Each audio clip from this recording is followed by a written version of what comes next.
Ya, selamat siang rekan-rekan semua. Kebetulan siang ini saya dapat session agak sedikit beresiko karena saya berada di antara teman-teman dengan makan siang. Jadi kalau saya agak kelamaan, takutnya nanti ditipu. Oke, selamat siang lagi teman-teman semua.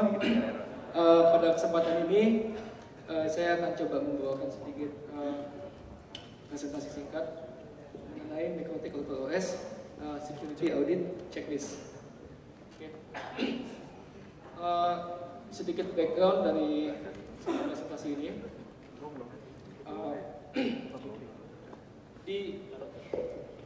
Ada mungkin teman-teman di sini yang sudah pernah merasakan bahwa dia ingin pakai Mikrotik di kantornya atau di perusahaannya atau di organisasinya atau di pemerintahan atau di manapun, tapi nggak dapat persetujuan dari atas karena mungkin manajemen atau dari atasan belum tahu Mikrotik itu apa sih, dan jadi tingkat kepercayaan mereka terhadap Mikrotik masih rendah.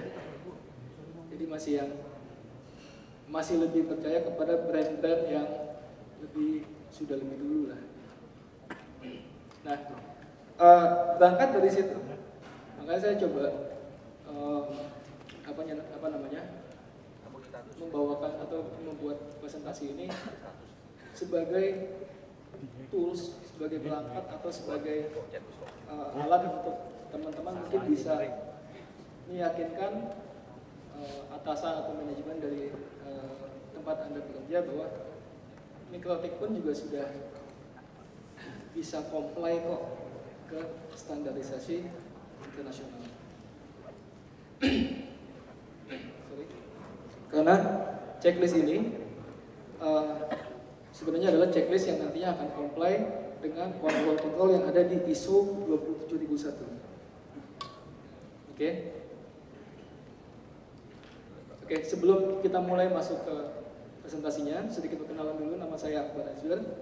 Perkenalkan, saya lulus dari Universitas Bina Nusantara. Jadi kalau ada teman-teman yang sama-sama dari BINUS di sini, nanti kita ngobrol. Kemudian juga saya certified trainer sejak 2008. Saya TOT di Bali, MUM Bali. Kemudian saya memulai Forum Mikrotik Indonesia sejak tahun 2007. Minta tolong kalau teman-teman yang pernah buka atau member dari Forum Mikrotik, saya pengen lihat aja gitu kan. Ada nggak di sini yang member Forum Mikrotik Indonesia? Oke, salam kenal, saya Akbar.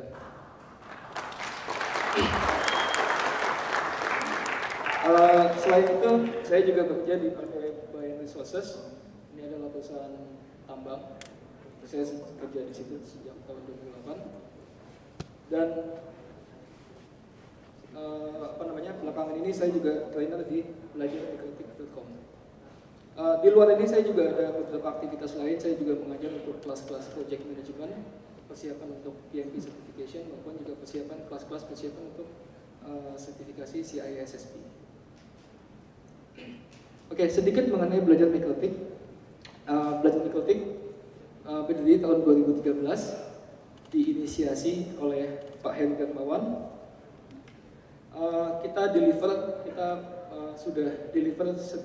Kita bisa deliver semua certified Mikrotik class, academic class, dan juga integration class. Integration class di sini maksudnya adalah kita bisa create custom training sesuai dengan kebutuhan dari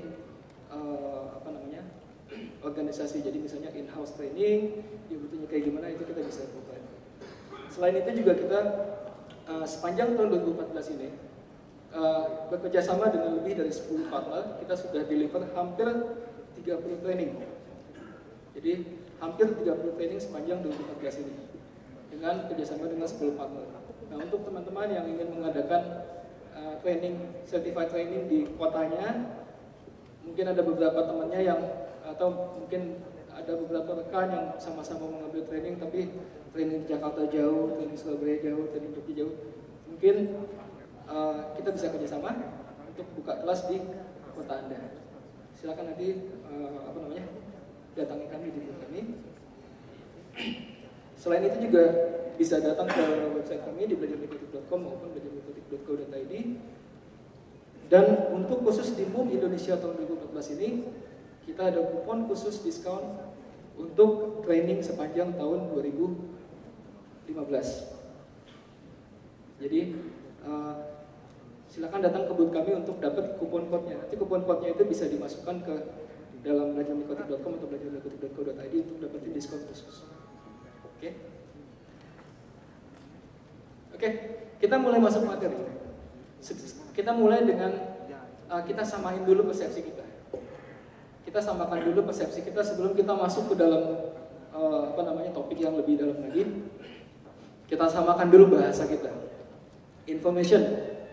Informasi itu apa sih? Jadi di sini saya akan coba menyamakan persepsi kita bahwa informasi adalah suatu aset yang memiliki value, memiliki nilai. Oleh karena aset tersebut memiliki nilai, harus kita lindungi.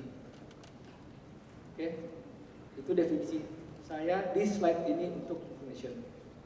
Lalu information security, keamanan dari informasi adalah bagaimana kita melestarikan atau menjaga confidentiality, integrity, dan availability dari suatu informasi.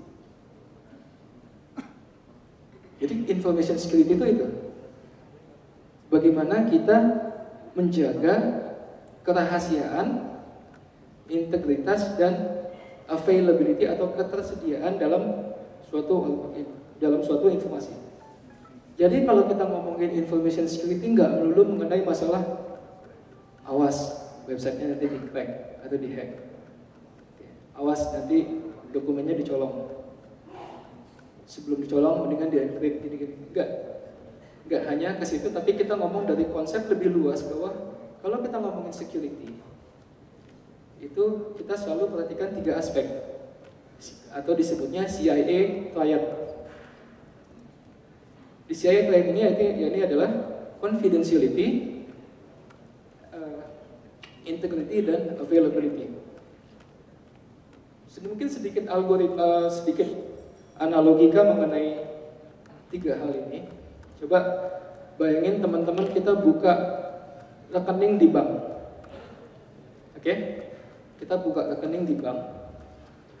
Tentunya kita mau, misalnya kita masukin 1 juta. Kita buka rekening, kita masukin 1 juta di account tersebut. Kita punya ekspektasi bahwa informasi terhadap rekening saya itu rahasia. Tidak ada orang lain selain saya yang bisa mengakses informasi rekening tersebut. Itu punya saldo 1 juta, itu saya doang yang tahu. Selain tentunya karyawan bank ya. Itu confidentiality. Integrity, tentunya saya punya ekspektasi bahwa saldo saya 1 juta, setahun ke depan itu tetap 1 juta tambah bunga. Kalau misalnya di situ ada banknya, ada bunga. Integritas dari saldo saya tetap terjaga. Saya nggak mau tiba-tiba 1 tahun dari sekarang saldo saya jadi 800, padahal saya nggak pernah narik. Atau tiba-tiba saldo saya jadi 20 juta. Boleh sih, tapi takutnya nanti tidak apa-apa lagi. Oke. Jadi integritas. Saya mau data saya tetap terjaga integritinya. Saldo saya tetap. Nah, availability adalah jika nanti setahun dari sekarang saya datang ke bank tersebut dan saya mau tarik uang saya tentu maunya bank tersebut data mengenai rekening saya itu sudah tersedia atau selalu tersedia. Nggak mau saya datang ke cabang, maaf kita lagi offline. Kalau data lagi offline berarti itu menandakan bahwa availability dari saldo saya terganggu. Oke, 3 aspek itu, kerahasiaan, integritas, dan ketersediaan suatu informasi itu yang menjadi faktor pendukung dari suatu keamanan. Itu juga yang dijadikan target bagi penyerang. Kita serang availability-nya. DDoS apa sih? DDoS itu kan kita menyerang availability dari suatu sistem. Sistemnya sendiri nggak kenapa-napa. Pada saat ada DDoS attack, sistemnya nggak kenapa-napa. Datanya, integrity-nya masih terjaga, confidentiality-nya masih terjaga. Tapi service-nya nggak bisa diakses karena ada serangan DDoS. Jadi DDoS adalah serangan terhadap availability. Tapi tetap disebut information tetap aja itu disebut ini ada serangan keamanan kan? Atau misalnya ada serangan lain mengenai cross SQL. Itu kan kita bisa merubah data dengan script SQL yang kita bisa custom itu. Kalau misalnya ada celah terus kita manfaatkan, itu kan berarti kan kita menyerang integrity dari database tersebut. Bisa di situ harga barangnya, misalnya kita serang Bineka harganya berapa barang? Suatu notebook 9 juta, kita ubah jadi 3 juta. Itu berarti kan kita nyerang integritas dari data tersebut. Lalu confidentiality pastinya ya mengenai masalah kerahasiaan suatu data. Nah, selain masalah 3 aspek tersebut, security, information security itu tidak hanya bergantung kepada teknologi. Jangan kita punya ilusi bahwa begitu kita pasang firewall, configure, selesai. Enggak. Itu ilusi. Suatu sistem keamanan itu membutuhkan 3 aspek agar dia bisa dapat berjalan secara utuh. Jadi dibutuhkan teknologi, dibutuhkan orang, dan dibutuhkan proses. Nggak bisa teknologi doang, tapi orangnya nggak punya security awareness, tetap aja akan jebol. Ditelepon atau bisa dapat email phishing, tapi tetap aja masih ngeklik juga. Berarti kan people-nya nggak dapat security awareness. Jadi 3 itu, people, teknologi, dan proses itu adalah komponen yang mendukung information security. Selain itu, saya mau coba angkat juga bahwa nggak ada yang namanya suatu sistem itu 100% aman. Nggak ada. Nggak ada yang suatu sistem perbankan ini 100% aman. Nggak. Karena selalu akan ada vulnerability baru, dan selalu akan ada metode attack baru. Oke, selalu akan ada celah. Baik dari sisi teknologi, baik dari sisi proses, baik dari sisi people, selalu akan ada celah di situ. Oke, jadi nggak pernah ada suatu sistem keamanan itu 100% aman.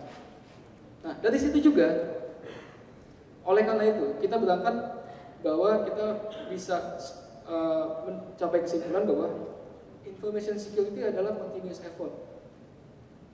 Oleh karena akan ada selalu serangan-serangan baru, akan selalu ada celah-celah keamanan yang baru.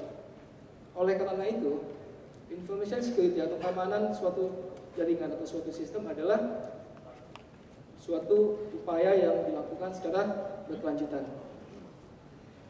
Oke, kembali nggak bisa kita sistem pasang firewall aman, nggak.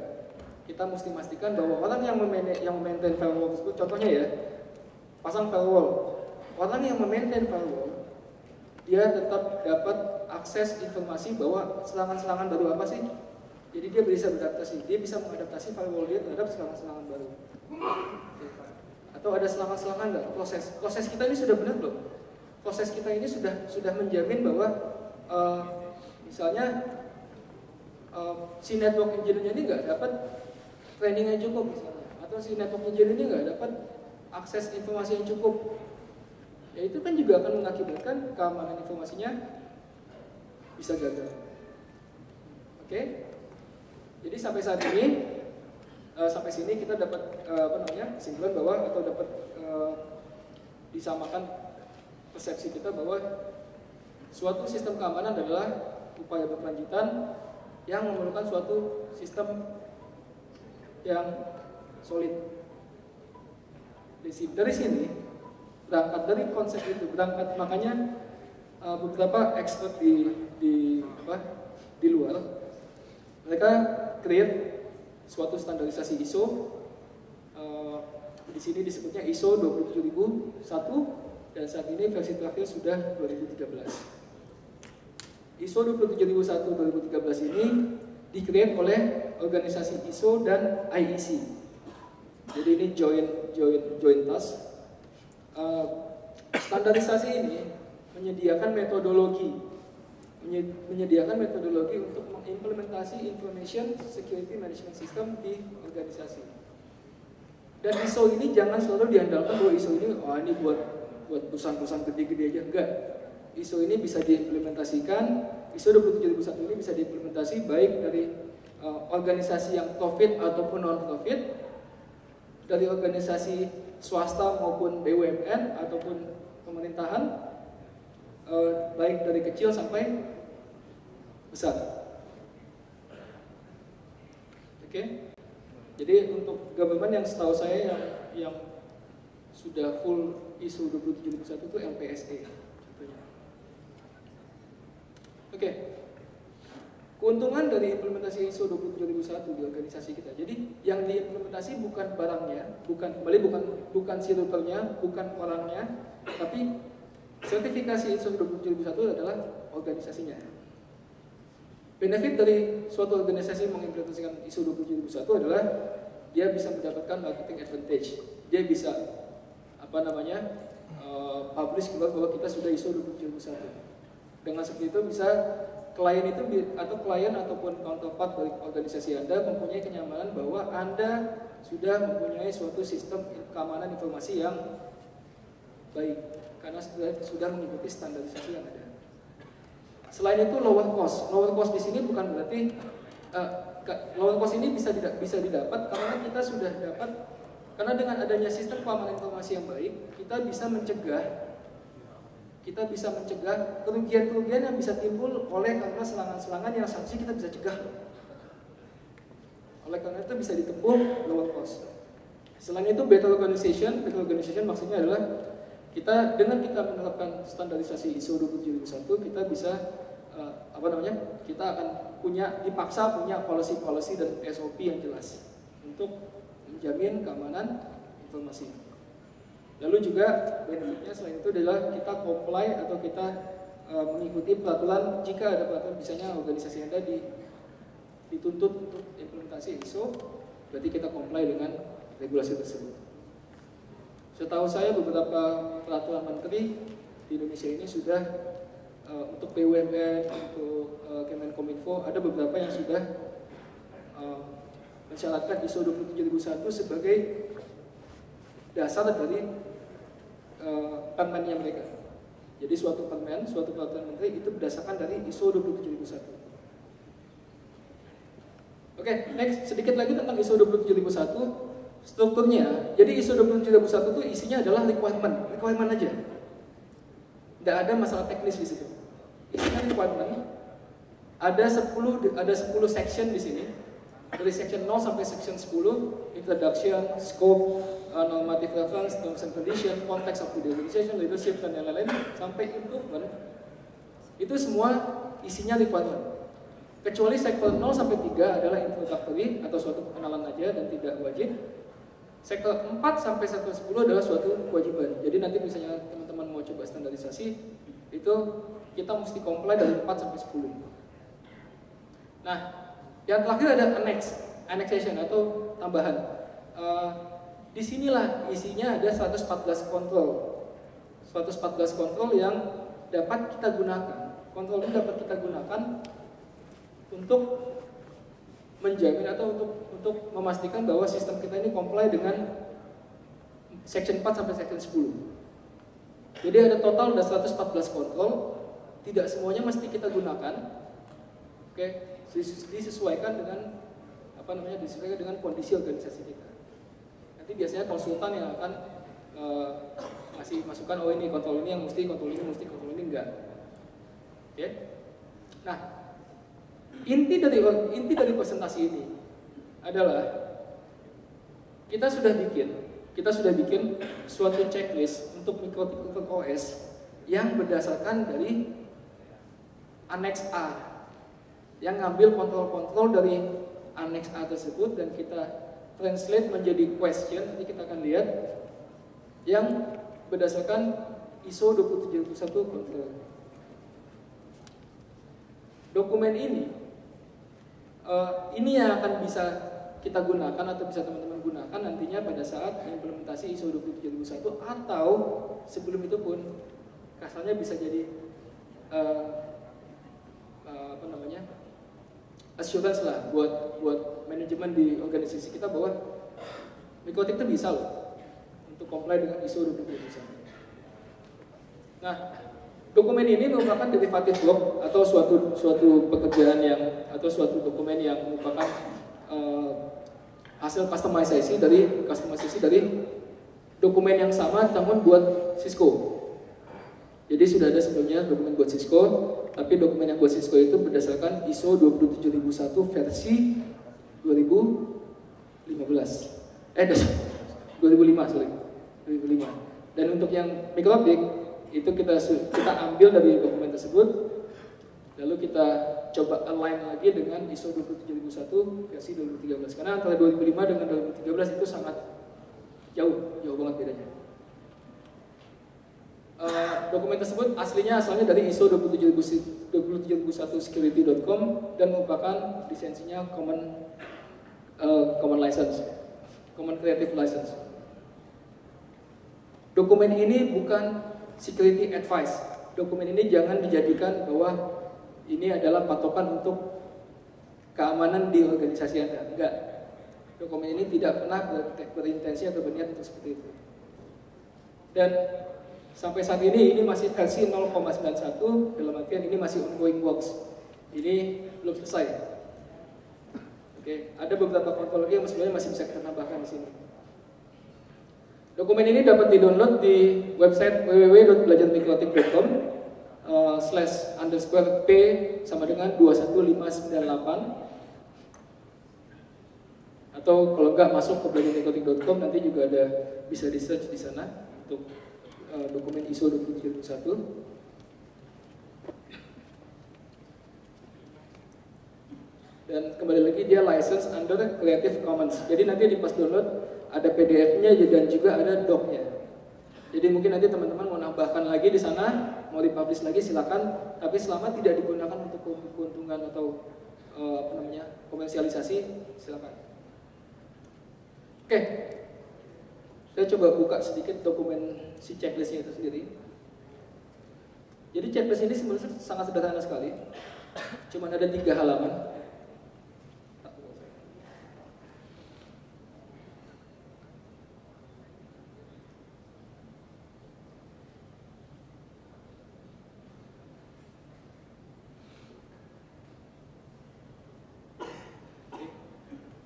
Jadi ini cuma dokumen sederhana, 3 halaman.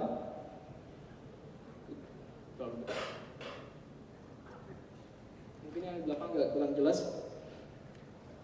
Jadi kolom pertama adalah kolom questions, kolom kedua adalah finding, yes atau no. Kolom ketiga adalah ISO 27001 kontrolnya. Jadi setiap pertanyaan ini dia align ke kontrol yang mana. Oke, lalu ini standar atau best practice-nya atau basically keterangannya. Keterangan mengenai contohnya, jadi misalnya kalau kita melihat di sini ISO itu security policy in place, jadi ada standarisasinya sebaiknya memang ada gini. Oke, dan itu sesuai dengan kontrol dari A511 dan A912. Oke, nah dokumen ini kembali hanya 3 halaman. Saat ini hanya 3 halaman. Oke. Lalu ada 6 kategori. Kita kembali ke slide. Ada 6 kategori utama di sini. Yang pertama adalah root policy, berisikan pertanyaan mengenai apakah sudah ada belum information security policy di dalam atau retail security policy di organisasi Anda. Dan itu harus dibuat. Itu basically adalah policy-policy mengenai keamanan, bagaimana organisasi Anda akan menstandarisasi keamanan perangkat router Anda. Kedua, mengenai masalah administrator authentication, bagaimana ini adalah kategori yang isinya adalah pertanyaan-pertanyaan tentang bagaimana kita mengontrol akses dari administrator kita masuk ke dalam suatu sistem router. Kategori selanjutnya adalah router access management, adalah berisikan kategori-kategori mengenai pertanyaan-pertanyaan kategori berisikan pertanyaan mengenai bagaimana kita mengakses router melalui inbox, melalui webpack, oke? Dan juga penggunaan SNMP. Kategori selanjutnya, configuration management, adalah kategori berisikan pertanyaan-pertanyaan mengenai bagaimana kita memanage konfigurasi dari router kita. Selanjutnya, kategori selanjutnya, business continuity, adalah bagaimana pertanyaan-pertanyaan bagaimana kita memastikan bahwa jika ada suatu disaster, bagaimana kita disaster recovery, bagaimana kita recover dari disaster tersebut. Next, yang paling terakhir adalah kategori mengenai log management dan incident handling, adalah suatu kategori berisikan pertanyaan mengenai bagaimana kita memanage log dan bagaimana persiapan kita atau organisasi kita ini siap nggak sih untuk menghandle suatu insiden. Jadi di sini di dokumen ini nggak ada ceritanya yang jadi dokumen ini bukan adalah suatu advice yang langsung ini matiin, ini disable, ini gini. Enggak kayak gitu. Ini dokumen ini merupakan tools untuk kita ngelihat ke dalam diri kita. ISMS kita, Information Security Management System kita sudah siap enggak untuk menangani business continuity, incident handling, bagaimana kita memanage configuration, bagaimana kita memanage akses ke router, dan lain-lain. Dan dokumen ini untuk versi 0 sampai 091 ini masih fokus ke router security. Masih fokus kita bagaimana kita mengamankan si router. Belum bagaimana kita mengamankan jaringan yang ada di belakang kita. Belum. Makanya oleh karena itu ini masih ongoing works. Untuk mengamankan jaringan itu nanti ada ISO 27005 apa 6 ya. Oke, jadi ISO 27001 adalah requirement dan anneksnya. ISO 27002 adalah keterangan tentang kontrol-kontrol tersebut. Lalu nanti ada ISO selanjutnya yang lebih detail lagi. Tapi untuk sampai saat ini, yang dokumen ini isinya adalah sampai ke ISO 27002 dan masih ngomongin security terhadap router kita, belum ke jaringan kita. Oke, sekian presentasi saya, sangat singkat. Oke. Ada pertanyaan? Atau makan siang? Masih ada waktu. Jangan diburu saja. Oh iya. Satu. Siang Mas. Ya, selamat siang Pak. RT dari Bandung. Ya, siap. Mau tanya, kalau dari router itu kan tadi kata Mas nggak ada yang 100% aman kan? Nah, seberapa besar persentasenya keamanan router mikrotik? Terima kasih. Saya kayaknya bukan orang yang tepat untuk menjawab itu. Karena yang tahu detail mengenai vulnerability atau celah-celah keamanan di dalam mikrotik itu sendiri, mikrotik.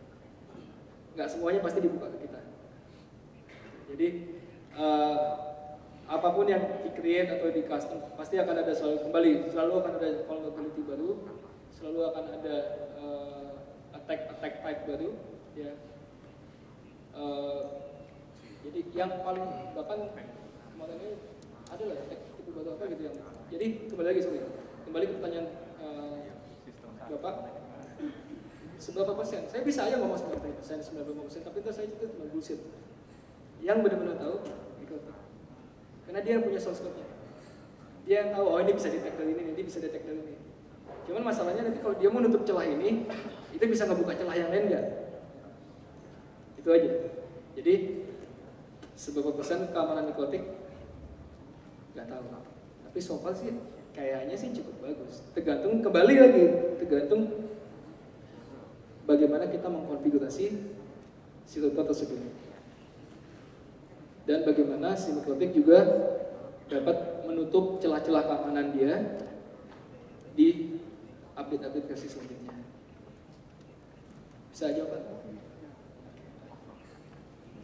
Baik, ada pertanyaan lagi? Pertanyaan? Masih ada waktu.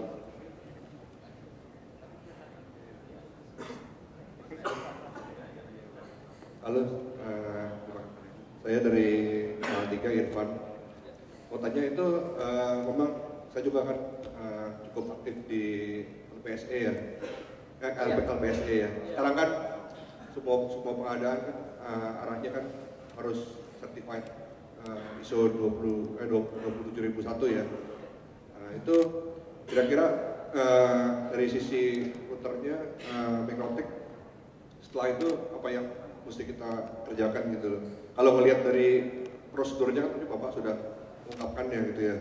Kira-kira ada yang lebih jelas kan, lebih detailnya arahnya kemana ada buat kita supaya bisa tersertifikasi ISO 27001 dengan perangkat-perangkat Mikrotik. Ya, pasti itu aja. Terima kasih Pak. Pengetahuan saya sampai saat ini, yang disertifikasi untuk ISO 27001 itu organisasinya,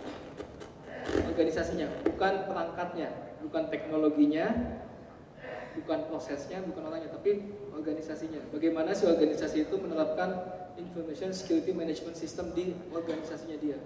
Jadi bukan kayak Mikrotik harus dapat izin dari sertifikasi ini enggak. Setahu saya seperti itu. Jadi organisasinya yang disertifikasi, atau ada juga orangnya, auditornya, lead auditor ataupun auditor yang sertifikasi ISO 27001. Jadi untuk kasus kita provide ke LPSE, saya juga kurang tahu detail apakah LPSE benar-benar mesti mewajibkan organisasi Bapak untuk ISO 27001 apa enggak? Iya. Oke, berarti Bapak mesti comply. Organisasi Bapak yang mesti comply. Setahu saya ada. Iya Pak, kalau boleh tahu caranya. Kalau caranya ini Pak, Bapak mesti datang ke konsultan untuk ISO 27001 karena dia yang men-certified atau dia yang mensertifikasi organisasi Bapak bahwa Bapak memang sudah comply dengan ISO 27001. Contohnya di sini, sebenarnya di slide saya ini dia kerjasama dengan untuk create checklist ini sebenarnya saya bekerjasama dengan, ini saya lupa tadi nyebut dari awal, saya bekerjasama dengan suatu perusahaan pemberi sertifikasi ISO, TÜV Rheinland, itu adalah perusahaan dari Jerman. Ini kita kerjasama untuk bikin sertifikasi, untuk bikin presentasi ini. Saya dibantu sama mereka. Nah, jadi mungkin Bapak bisa datang ke perusahaan kayak TÜV Rheinland, kayak SGS, dan yang lain-lain untuk mendapatkan sertifikasi ISO. Mereka yang akan kasih tahu Pak langkah-langkahnya seperti apa. Biasanya sih risk analysis dulu, risk assessment dulu. Dari risk assessment baru nanti diterapkan kontrol-kontrol apa yang mesti diterapkan di organisasi Bapak. Ada lagi pertanyaan? Satu pertanyaan lagi. Oh iya.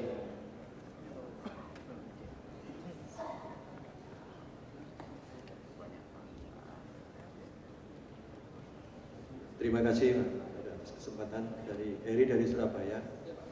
Saya mau tanya, bagaimanakah cara atau apakah ada di Mikrotik itu sebuah fungsi untuk menganalisa paket data? Jadi digunakan sebagai forensik data. Terima kasih. Setahu saya dia sudah ada paket sniffer ya. Itu yang bisa kita sniff paketnya, nanti kita save ke tempat lain. Itu bisa digunakan mungkin. Oke. Walaupun tentunya kalau kita ngomongin forensik,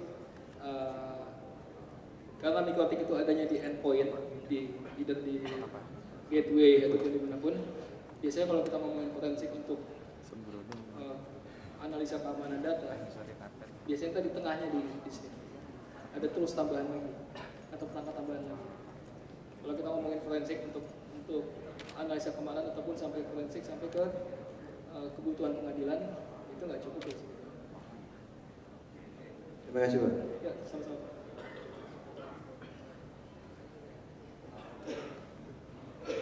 Oke. Masuk. Sebenarnya masih ada satu lagi kalau mau. Oh iya. Iya, masih ada sedikit waktu. Makan sih lagi. Assalamualaikum warahmatullahi wabarakatuh. Baik, siapa? Saya Riza dari Coklat Monggo. Iya. Pak mau tanya. Nyobain coklat. Tadi kan udah dibuat checklist untuk security-nya ya Pak, untuk pemenuhan ISO-nya. Kemudian apakah di luar itu sudah pernah dibuat checklist untuk yang lainnya, misalnya untuk jaringan dan yang lainnya? Belum. Untuk pemenuhan ISO?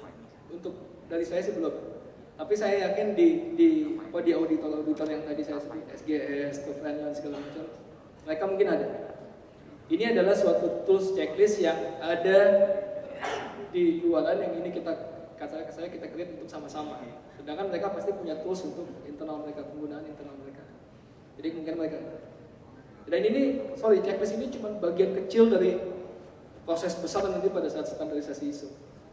Ini kembali untuk kitanya saja, konsumsi kita sebagai komunitas di Mikrotek ini, dan lalu juga ya kita bisa gunakan untuk meyakinkan atasan kita atau manajemen kita lah, ISO Mikrotek ini jangan kecilin Mikrotek lagi, kayak gitu sih.